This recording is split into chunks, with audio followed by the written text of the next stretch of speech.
हिंदुस्तानियों ने लगभग 250 सालों तक अंग्रेजों की गुलामी और अमानवीय जुर्मों को सहा है और अंग्रेजों के अत्याचार से लगातार लड़ते हुए न जाने कितने ही बच्चे, बूढ़े और युवाओं ने अपनी जान की कुर्बानी दी। तब कहीं जाकर हम लोग आज आज़ाद देश में सांस ले रहे हैं। आज आज़ादी के 75 साल पूरे होने पर देश के अमृत महोत्सव मना सके हैं, लेकिन अंग्रेज हमेशा से ही भारत में नहीं थे, बल्कि जब वह मीलों का सफर तय करके भारत आए थे तब यहाँ पर मुगलों का राज था और अगर मुगल ना चाहते तो अंग्रेज भारत में प्रवेश तक नहीं कर सकते थे, क्योंकि अब भारत में एक ओर मुगल का शक्तिशाली साम्राज्य था तो वहीं दूसरी ओर मातृभूमि पर मर मिटने वाले मराठा भी थे। ऐसे हालात में अंग्रेजों को भी भारत में राज्य करने के लिए एड़ी चोटी का जोर लगाना पड़ा था, मगर धीरे धीरे अंग्रेजों ने हिंदुस्तान पर अपना वर्चस्व इतना बढ़ा लिया कि उन्होंने पूरे मुगल साम्राज्य को ही खत्म कर दिया। लेकिन इतिहास में सवाल ये आता है कि मुगलों के अब उस शक्तिशाली साम्राज्य को आखिर अंग्रेजों ने किस तरह खत्म किया होगा। आज की इस वीडियो में हम आपको यही दास्तान सुनाने वाले हैं, तो इसी बात पर चलिए शुरू करते हैं इतिहास के एक और नए अध्याय को। इतिहास बताता है कि 16वीं सदी के अंत में भारत इतना संपन्न था कि पूरी दुनिया में जितना उत्पादन होता था उसका लगभग 1/4 हिस्सा केवल भारत में ही उगता था और लगभग यही वजह थी कि भारत उस समय सोने की चिड़िया कहलाता था और पूरी दुनिया की नज़र इसी सोने की चिड़िया पर ही टिकी हुई थी।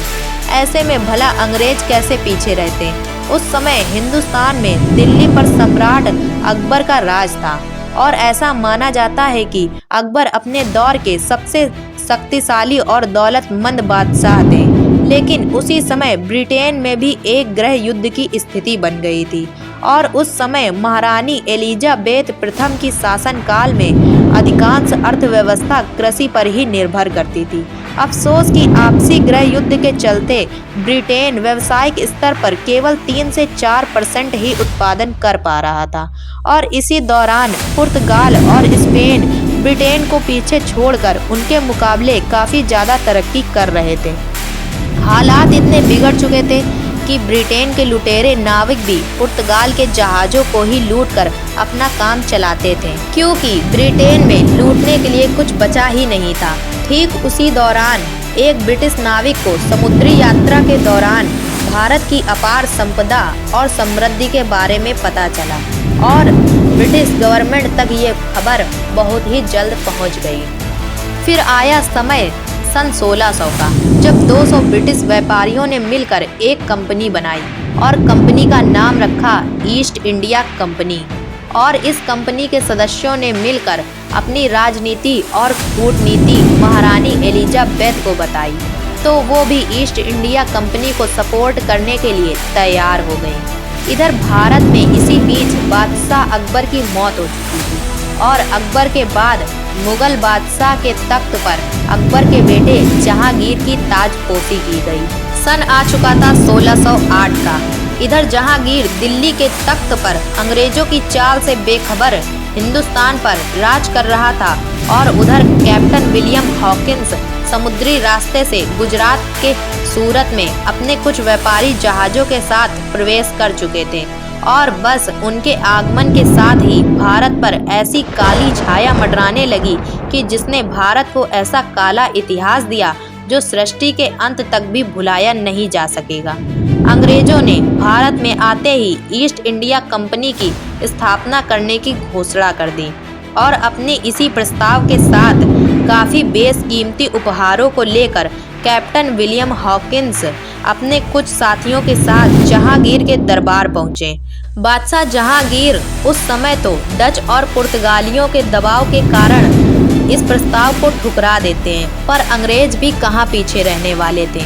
वो लगातार इस समझौते के साथ नई नई प्रॉफिटेबल डील्स जोड़ते हुए बार बार जहांगीर के पास जाते रहे और अंततः कुछ समय बाद ही जहांगीर ने इस प्रस्ताव पर हस्ताक्षर कर दिए, अंग्रेजों को व्यापार करने की मंजूरी दे दी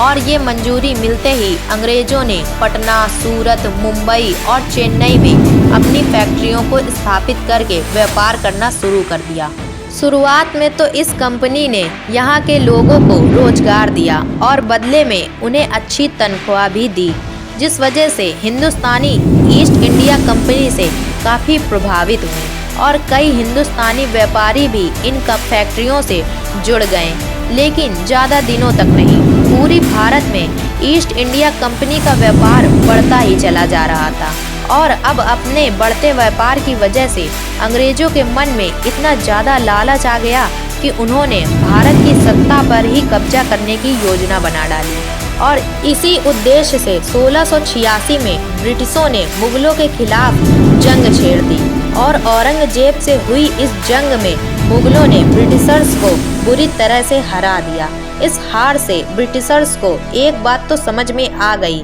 कि मुगलों को तो वो जंग से लड़कर हरा नहीं सकते, लेकिन उन्हें भारत पर कब्जा भी तो करना था, जिसके लिए उन्होंने वो कूटनीति अपनाई जिसका फायदा वर्षों बाद भी आज तक भारत के धूर्त नेता उठाते हैं और राजनीति करते हैं। और वो कूटनीति थी डिवाइड एंड रूल की,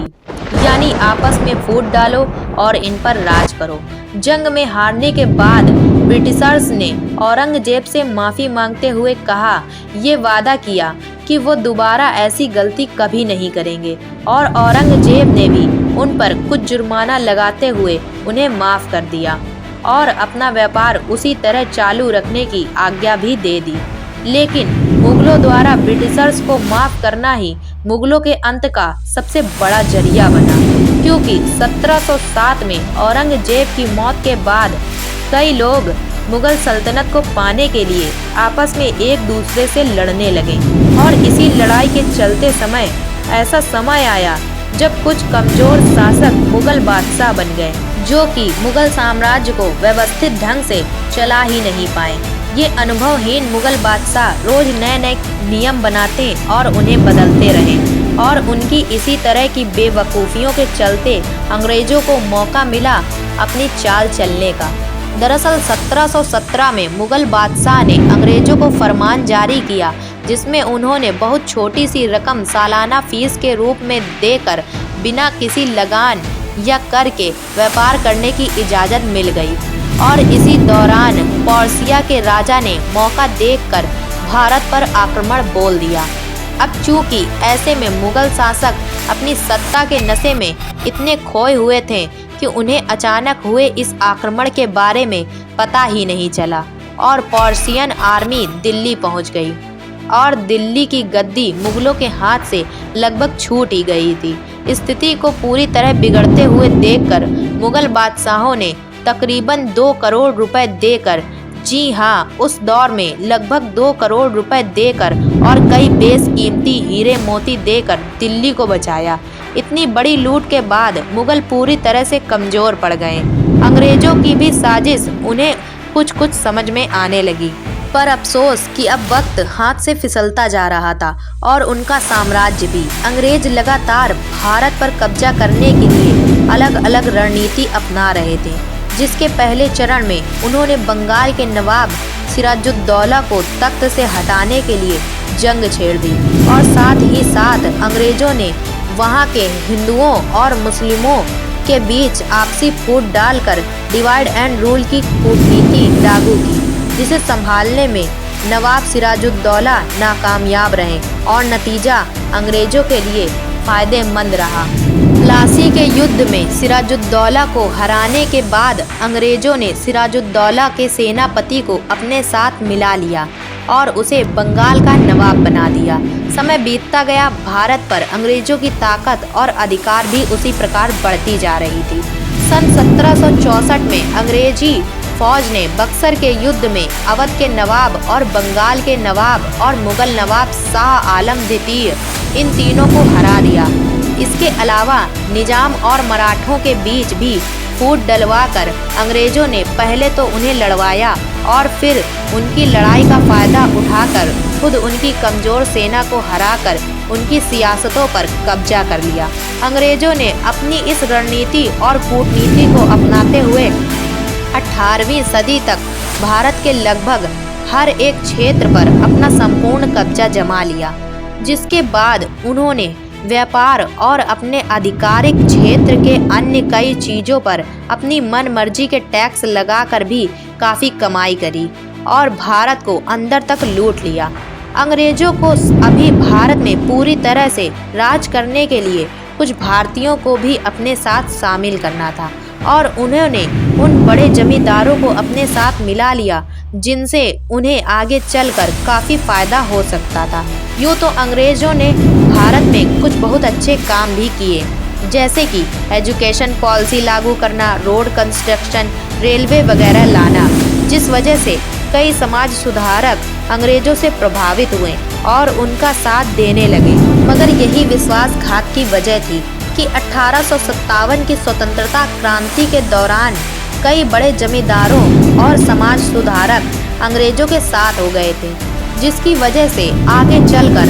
अंग्रेजों को भारत पर जीत हासिल करने में मदद मिली। भारत पर जीत के साथ ही मुगल साम्राज्य के आखिरी बादशाह बहादुर शाह जफर को अंग्रेजों ने अपना बंदी बनाकर रंगून की जेल में भेज दिया और उनके बेटे व खानदान के तमाम लोगों को मौत की नींद सुला दिया और पूरे भारत को अपना गुलाम बना दिया। तो दोस्तों, ये थी वो दुख भरी दास्तान जिसमें मुगलों की एक गलती और अपनी निजी स्वार्थ की भावना ने अंग्रेजों को भारत में पांव पसारने का मौका दे दिया और उनकी इसी गलती का खामियाजा हिंदुस्तानियों की कई पीढ़ियों तक को भुगतना पड़ा। वैसे आपके नज़रिए से अंग्रेजों के आगमन के लिए मुगल साम्राज्य जिम्मेदार है या नहीं, नीचे कमेंट करके अपनी राय हमें ज़रूर बताएं। और अगर इस वीडियो से आपको कुछ नया जानने या सीखने को मिला या फिर इंटरेस्टिंग लगा तो प्लीज़ इस वीडियो को एक लाइक करके फ्रेंड्स और फैमिली में इसे ज़रूर शेयर करें। और यदि आप इस चैनल पर नए हैं तो प्लीज़ इस चैनल को सब्सक्राइब करके बेल नोटिफिकेशन आइकन को ऑन कर लीजिए ताकि हमारे आने वाले वीडियोस आप मिस ना करें। मिलते हैं फिर किसी वीडियो में नए टॉपिक के साथ, तब तक के लिए नमस्कार।